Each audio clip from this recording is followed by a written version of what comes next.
All right, let's bring you up to speed with all that's happened. After Israel's attack on Iran and Tehran's retaliation, a wave of developments have triggered in West Asia. Let's get you the latest. Iran fired a barrage of ballistic missiles at Israel in a counterattack after an unprecedented onslaught hammered the Islamic Republic's top military brass and targeted its nuclear facilities and bases. Iran's Revolutionary Guard said it attacked dozens of targets in Israel. Iran's ambassador to the UN said Friday that 78 people have been killed and 320 have been wounded in the first wave of Israeli strikes.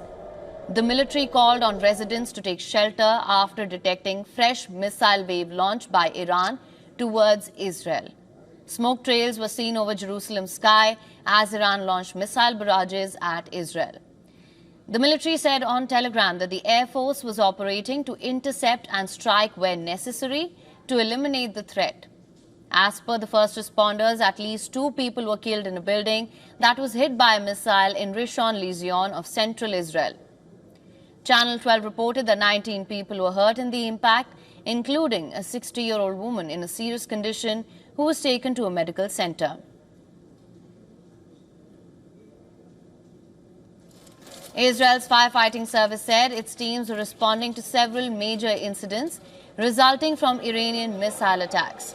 The Israeli military's Home Front Command said that citizens can leave shelters across the country, but urged them to remain close by after the army intercepted the fresh wave of Iranian attacks on Israel, including the UAVs.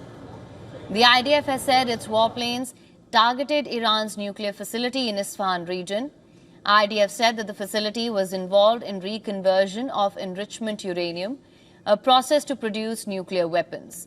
It said that a uranium metal production building, laboratories and additional infrastructure were destroyed in the attack.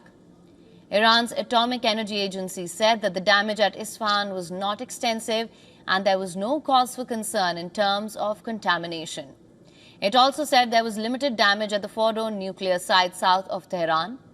Fire and heavy smoke billowed from Mehrabad airport in the Iranian capital as the local media reported a blast in the area.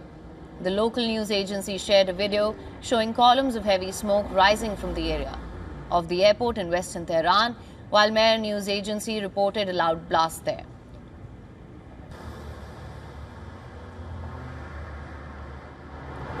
Iran's foreign ministry spokesperson Ismail Baghai has said that dialogue with US over Tehran's nuclear program is meaningless after Israel's biggest ever military strike against its long-standing enemy.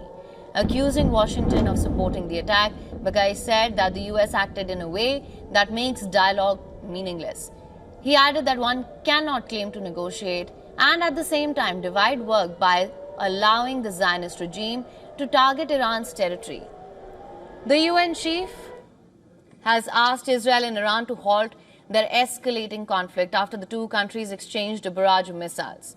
Antonio Guterres said, "Enough escalation, time to stop. Peace and diplomacy must prevail." Now, his statement comes after Israel's preemptive strikes on Iran and Tehran's counterattack. World leaders have reacted to Israel-Iran conflict marked by Israeli strikes on Iranian nuclear sites and Iranian missile attacks. EU's von der Leyen and Kaja Kallas have called for restraint, with von der Leyen supporting Israel's self-defense, UK's Keir Starmer and Ireland's Martin, and the Netherlands' Schoof push for de-escalation and stability.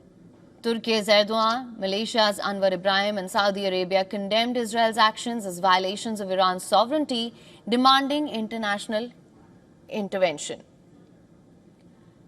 For latest news, download the WION app and subscribe to our YouTube channel.